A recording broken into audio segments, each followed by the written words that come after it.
Hi, everybody, once again. Welcome to Unit Masters Mentoring Session 2. We're in week 1 of our 6 weeks training program. Week 1 is about decentralization, Web3, and the Internet of Value. We have with us today a very appreciated speaker and mentor of mine, actually, Mei Lin Fung. She's calling in from California, West Coast, super early morning, very grateful that you made the time to share your insights with us. The session today will be structured as a little fireside chat. So I will start off asking some introductory questions to Mei Lin, who will share her insights along her journey to where she is today. Mei Lin looks a lot younger than she is. She has a lot of experience. She is actually an MIT SLOAN graduate, and she had the pleasure to study with two future Nobel Economics Prize winners. I actually had to study their models in my graduate studies or undergraduate studies. Kind of went through the pain, but you knew them in person. I studied from them in the books. Mei Lin was also a finalist for the 2018 Women of the Year award from the Silicon Valley Women in IT. She's also the founding chair of the California Health Medical Research Corps, and she's the chair and co-founder of People-Centered Internet. She co-founded this People-Centered Internet with Vint Cerf, who is known as the father of the internet. Actually, Mei Lin, for me, you are the mother of CRM, but maybe you can share a little bit about that later. And the vision behind the People-Centered Internet is for all people to have access to the opportunities that are made possible when people are connected. On top of that, Mei Lin is the chair of Impact Network, chairs IEEE, which is the largest engineers association across the globe with more than 400,000 members across, I think, 160 countries. And she is responsible for social impact measurement. She specializes in working with people in communities to form learning networks, visualize and to voice and take action to make their dreams come true. So this is actually a very good fit to the Unit Masters program. Mei Lin, maybe let's start off with you sharing about your personal journey. You grew up in Singapore, but then you worked across the globe in and now you are in the US. What happened in between and what basically shaped the journey of your life so far? Thank you for your generous introduction. Yep, and hello, everyone. I am really delighted to be here, and I do encourage, if you can, to put your video on, because it's really helpful for me to see your faces. I especially want to have a warm welcome to the women. The work that I do is particularly about encouraging women's voices to be spoken, and but that also says so much has been done by men to help us move forward, and it is only by us working together that we can really make the world that we want. I was born in Singapore. I learned English in Edinburgh. I went as a Rotary Exchange student to Australia, and then I went to MIT to do my MBA. So I've lived on 4 continents, and that's given me a very global perspective. While my first language was a dialect of Chinese, by the age of 2, I was speaking English. So really, I'm a native English speaker. I bring up language because I think the internet really is at the stage in which native language needs to be a far greater part. It's of how the internet works. And while blockchain is going to help with many things, one of the things I hope it can help with is connecting us all together as the people of the world. There is in 2008, I helped to put together the Program for the Future, which is the 40th anniversary of the mother of all demos. Some of you may not know about this. The mother of all demos was in 1968, where the computer mouse, hypertext, hyperlinks full screen processing, remote video conferencing, all of that was demonstrated in the most famous demonstration in technology. That was by Douglas Engelbart. And I chaired his core planning committee for 4 years. So what I bring forward is a vision of how networks can help us flourish as humans and steward our planet. I do see blockchain as a critical part of this, and I'll go into it more, but I'm supposed to talk about my story. So Singapore, Europe, Australia. In Australia, I met my husband. He's Australian, so we're a biracial couple. Our daughter is Eurasian, and so we live the multiracial dream, which I think in the end is going to be made even more possible by the internet. What is my life story? I just decided when I was 14 years old that the world was going to change a lot in my lifetime. I had just read Brave New World and 1984. 14 years old, that's what you read, right? But it's somehow, by reading them close together, it suddenly struck me technology was going to change the world, and that in my lifetime, we'd come to a fork in the road. And that fork would be to where technology could be used to control everybody. And the other fork was where everybody could participate and live a flourishing life. And so at 14 years old, I committed myself that I'm going to stay at the breaking wave of technology because I was pretty smart even then. And I knew I could keep up. So I just said, well, I'm going to do it. And that vision, which I have now carried on for 50 years, 50 years, I made that commitment to myself. So through thick and thin, through good and bad, I just kept coming to my path, my rudder. And what I want to encourage each of you is that when you decide what is it that you want to do in the world, how you want to be, what you care about, that gives you tremendous sense of purpose. And then you can take all the information and organize it around that purpose. And when you do it for 50 years, it gives you a sense of intuition about the world that you can't get just by reading a book or by studying a course, because you're interacting, you're constantly having a hypothesis about how the world works. And every second you're shaping that hypothesis to make it a better and more correct hypothesis. I was able to learn to describe it this way because I'm very, I'm on Quora quite a lot. So if you want to follow me on Quora, please do. I often answer questions that are posed to me, but one question was asked, how do people in MIT who have a triple major get all A's?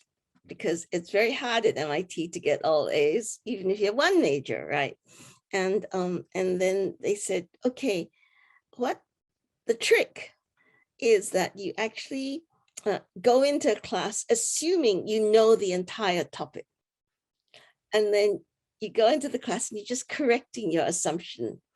And when people start to learn in that way, that actually stops you from being an amateur and makes you a professional learner, because you are saying, I think things work this way. How do I adjust it to make it correct based on what I'm learning?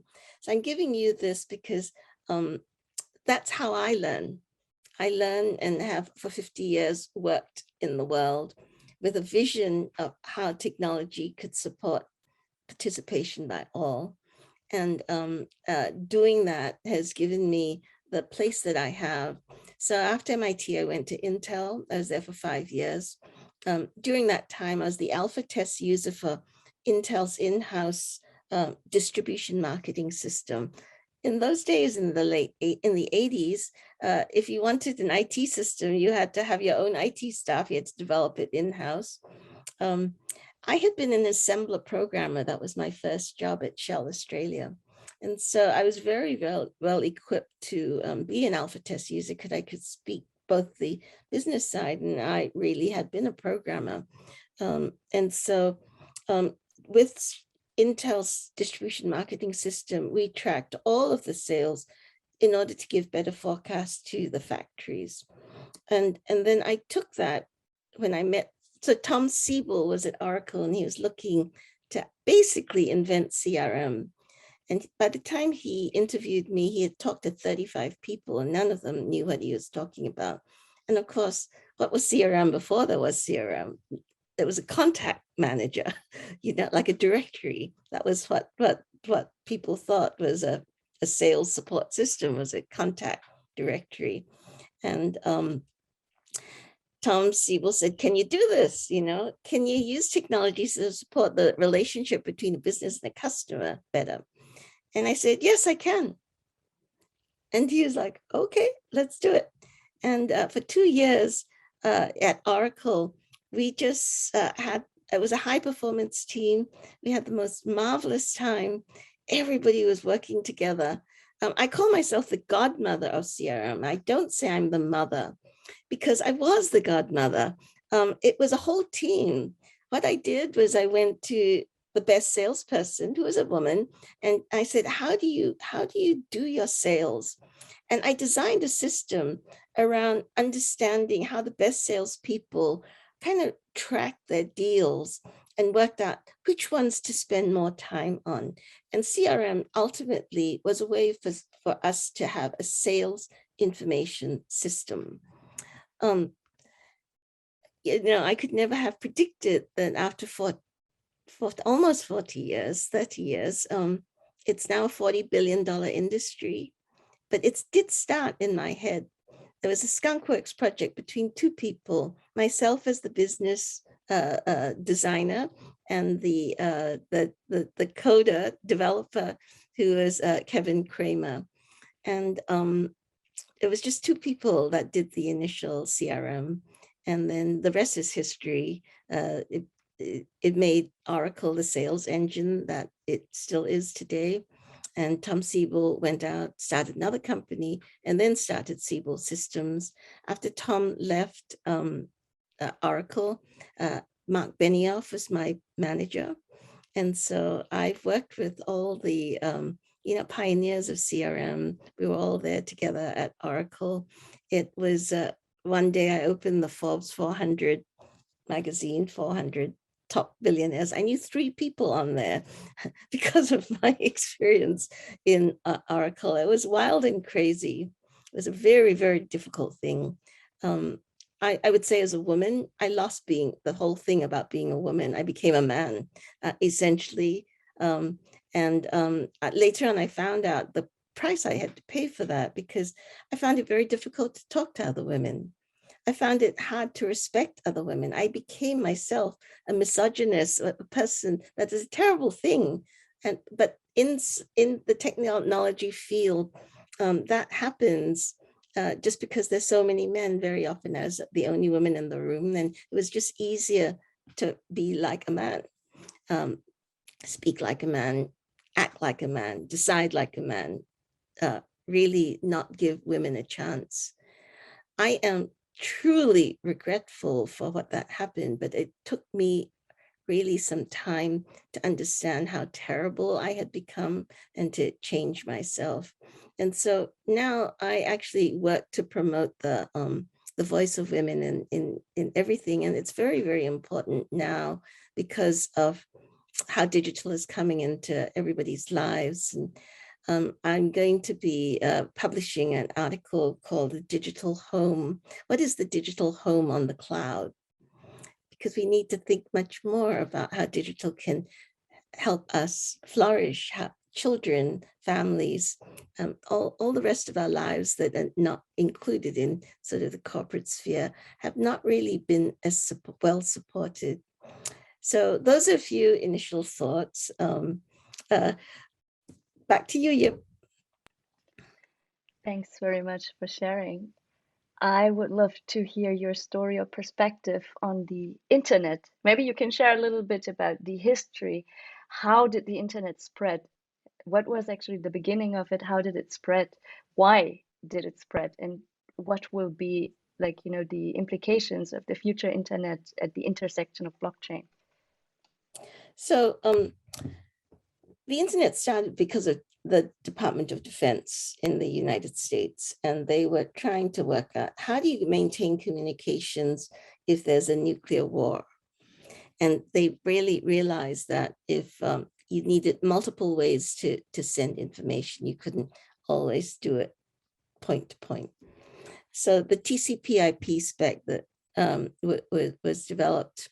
I also organized the 40th anniversary of that, and by Vint Cerf and Bob Kahn. It was the spec was written here in Palo Alto, where I am. If anybody wants to see more about the history, you can go to a website that I still maintain called tcpip40.com.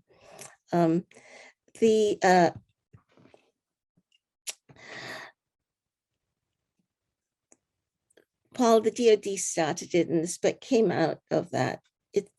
They set up the ARPANET, which connected first a few universities and where research was being done. And then researchers and scientists, engineers all saw, okay, we're right now collaborating with different people and different universities. How can we use this messaging thing so that we can do our research better, so that we can exchange what we're doing? And that began the connection between universities. So every university that wanted to connect to the internet set up a NIC, Network Information Center. The initial backbone of the internet was all through the universities of the world. I met the person who took it. In fact, TCP/IP 40 has many, many stories of the father of the internet in Moscow, in Russia, who brought the internet to India, who brought the internet to Singapore. All of these stories are there. And it all came about just, okay, we can connect our university. And when I helped to organize TCP/IP 40, I realized that the internet was spread through friendship. It was people who actually were collaborating and were friends. And that's actually why it was so innocent. The current uses of the internet for sort of bad things, the people who invented it never, ever imagined that this would happen because they were doing it out of friendship. And so when advertising and profit came along in the 2000s, the whole internet, essentially the structure, the governance of the internet was meant for people who were like researchers. And now we have the problems of today. And I really do see that what blockchain can do is to bring back a sense of accountability and connection. So let me go back to the story of the internet. It went from university to university, then each country set it up. Most countries set up something called the NREN, the National Research and Education Network, so that the internet would come to the NREN would spread it through the universities that were connected to the internet. That was the initial backbone, but now we have so much going on with data centers and forwarding organizations like Akamai to make sure that things don't take so long to go across the world. So the spread of the internet is now at a crucial point. Why? Because just like the spread of reading and writing really changed what people could do, we are now at the stage where the spread of the internet is really changing what people can do. But when we're geographically close, we have much more accountability just by our physical presence. Like, okay, if you're in workplace, you know where people who talk to you live. You know where you can find them. If they do something wrong, you can talk to their family or friends and say, hey, this person, you know. But with the internet, we've lost those social levers that we used to have locally. So I think of what the internet has done as, okay, we have 3 dimensions, you know, in space, right?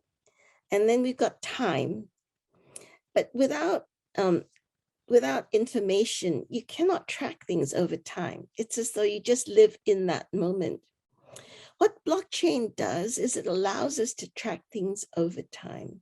So I'm saying that if you have 3 dimensions and you have time, what the internet and blockchain do is provide the possibility of having a narrative arc, okay, a story, so we can actually reconnect ourselves like we used to be when we were in real life together.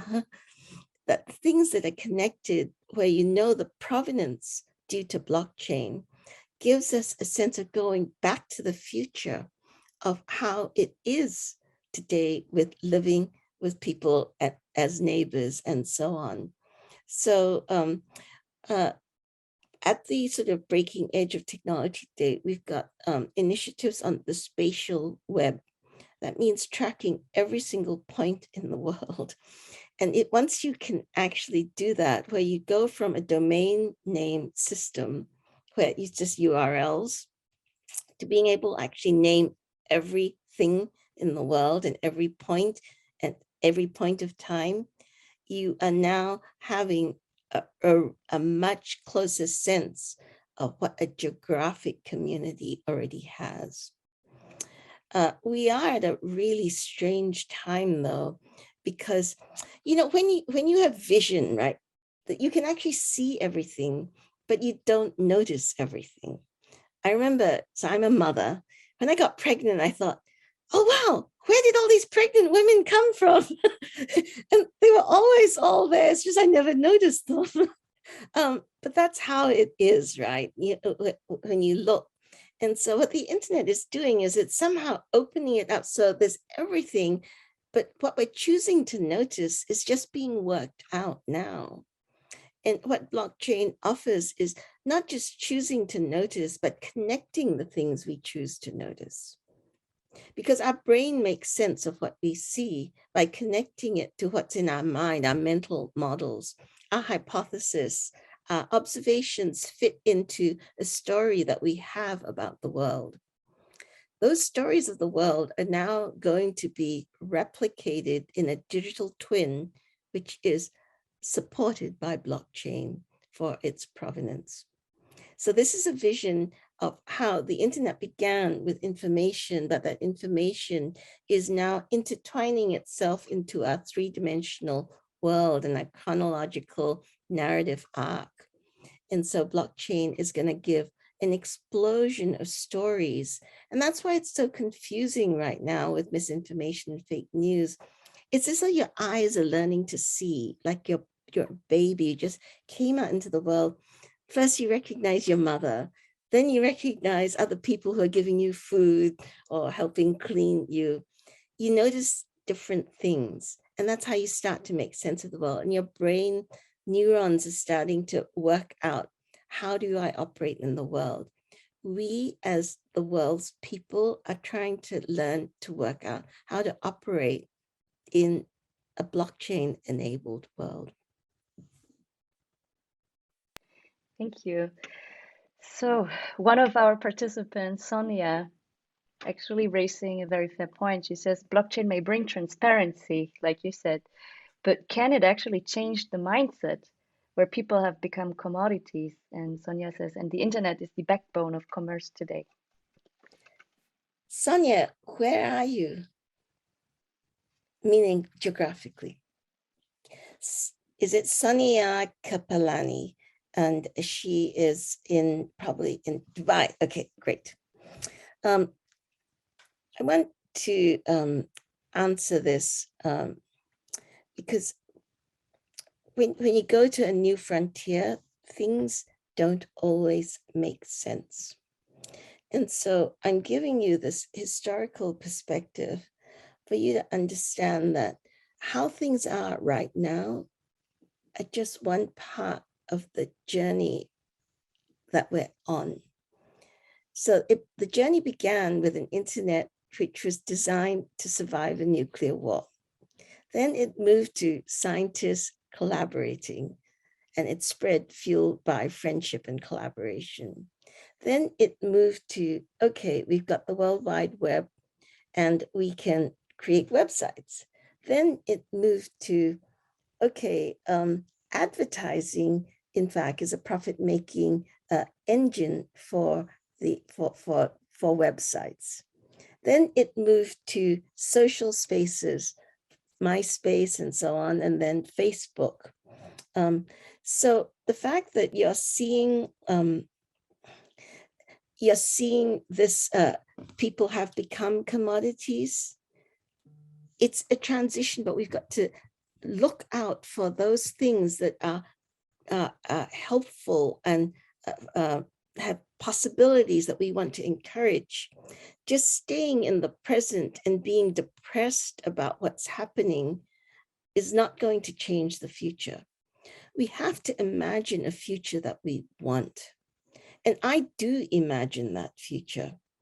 So while I do see people becoming commodities, that's why I went to Windsurf and I said, we have to join forces and speak up for an internet of the people, by the people, for the people, and with the people. We have to enable the people of the world to participate. And while only half of the world is connected, it's actually even less than that because so much of the internet is in English. And so connecting in your second or third or fourth language does not allow you to connect fully. So the backbone of commerce, well, yeah, commerce can be called, yeah, you've got the supply side and you've got the demand side. Commerce today is really about advertising, about buying and selling. It's the demand side. What I see as the part that's going to be the most exciting for many of you as you move forward in your careers is enabling producers, enabling people to provide goods and services online. One thing that I've been working on is working with Indonesia, and we have an imagining about what could happen in Indonesia, because Indonesia has such cultural richness. It's where many religions are. Well, it's known as an Islamic country. Bali is Hindu, there's Buddhist, there's all kinds of religions. It's a melting pot there. I come from Singapore, which is an even more of a multi-racial, multi-religious place. And we imagine the batik industry, which is the native textile printing, hand prints. It's beautiful patterns. Some of the patterns are 1,000 years old. PATTERNS patterns.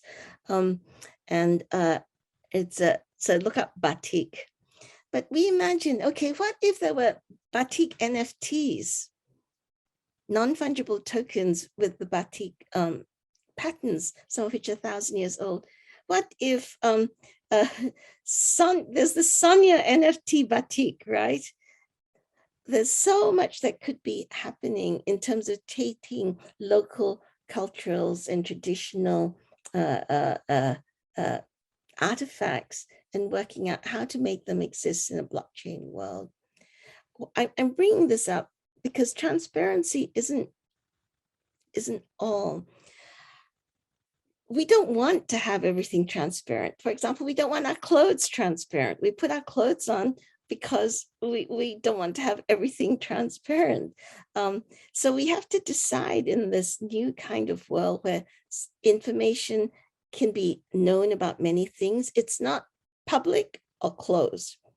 In fact, we can have granular access. By granular access, I mean we can say who can look at this, for what purpose, and in what time frame, and with who else.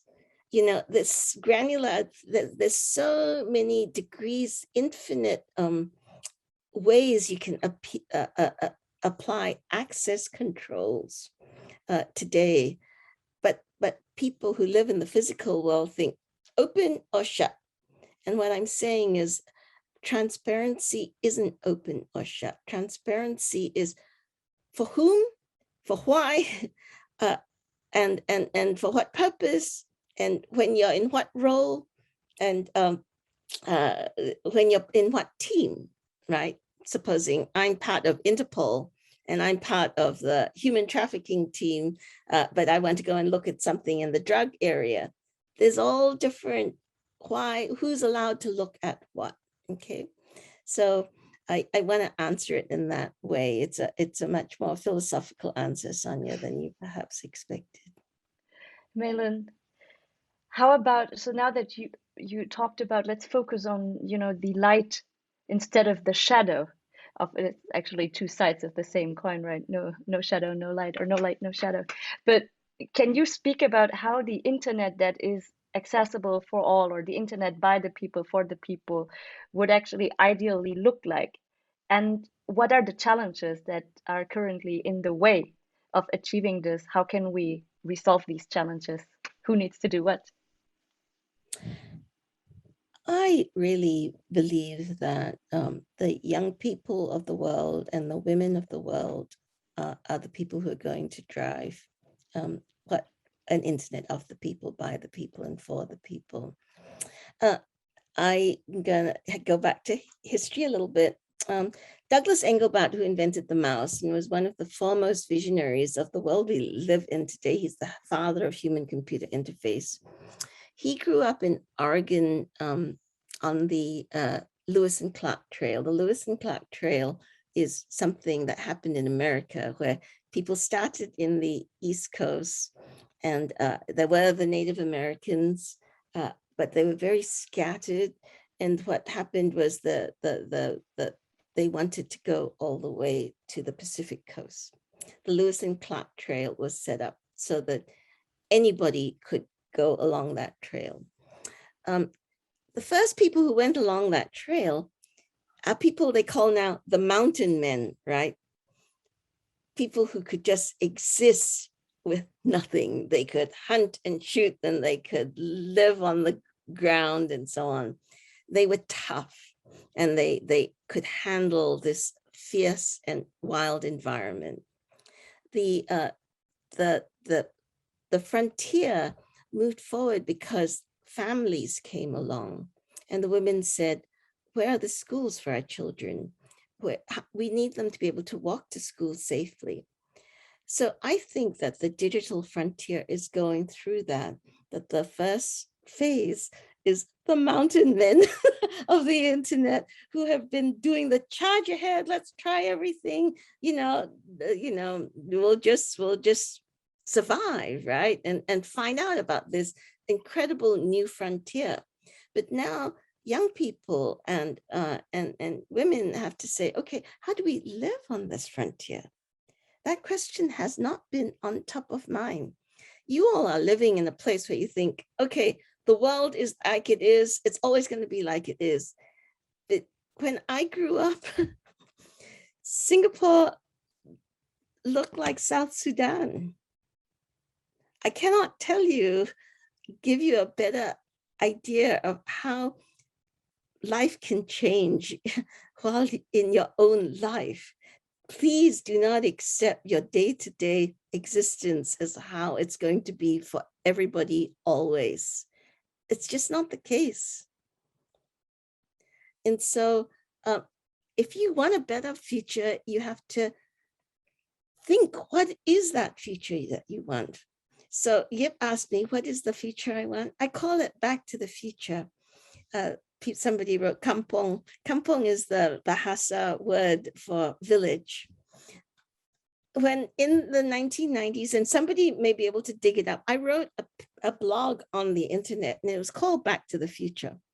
I can't find it now, so if you can find it for me, it'd be great. But the Back to the Future story was, we just live like in an old-fashioned kampong. where we spend the days visiting each other and doing things, and we don't even see technology. The technology is underneath. And it's just enabling us to do the things that make us happy as humans and help to make the next generation have a better life. That it continues, that we will go back to this whole thing that each generation works to help the next generation have a better life. That's gone on for thousands of generations. Well, maybe 1,000. I keep saying 10,000, but somebody says, Mei Lin, that's too many. So I now say 1,000 generations. 1,000 generations have allowed each of you to be here on this call with me right now. And those 1,000, every single generation, they sacrificed and they thought about what will it take for my next generation to not just survive, but have a better life than me. We are that generation now here. But we have this difference that we're connected around the world. So we are the pivotal generation that's going to help work out how future generations are going to live in a connected world. And for each of you who think it's only me and what can I do, I want to quote Helen Keller. Helen Keller, is this right? The deaf, dumb, and blind lady. She said, I'm only one, but I will do the something that I can do. And she was deaf, blind, and mute. And she made a huge difference in her life. So none of you are handicapped to that degree. I really urge you to consider the privilege you have of the education and the understanding and use it for the future generations.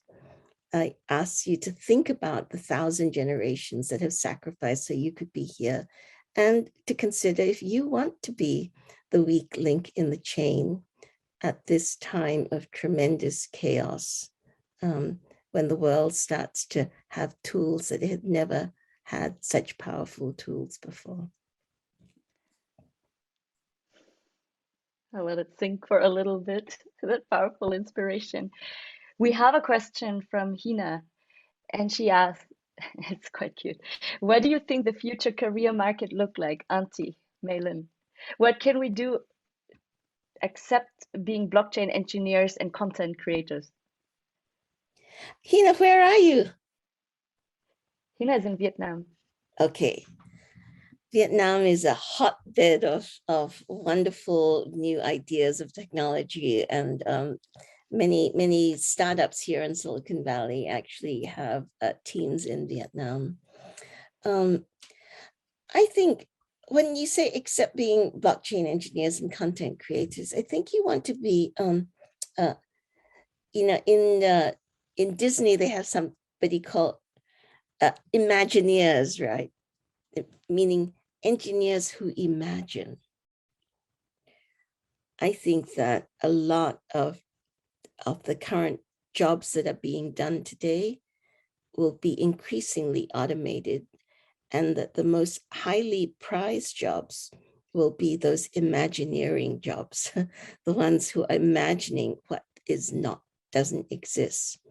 Because if you think about what I gave the analogy of the digital frontier as the American frontier, or any journey of exploration, you need to be adaptive.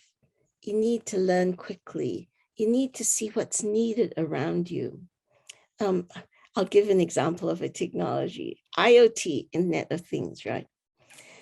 Everybody got really excited, sensors, this, that, the other. You know what? The decision process, which was going for what can we do with IoT, never came back to the home. It was only when IoT came back to the home, it turned out that assisted living was the biggest category of use for Internet of Things. And so it was a lack of imagination at the beginning of Internet of Things to think about how could the Internet of Things actually help us in our daily lives? And in fact, for people who are handicapped or older, it can do a lot to help. I'll give one simple example, and this is about 15 years ago.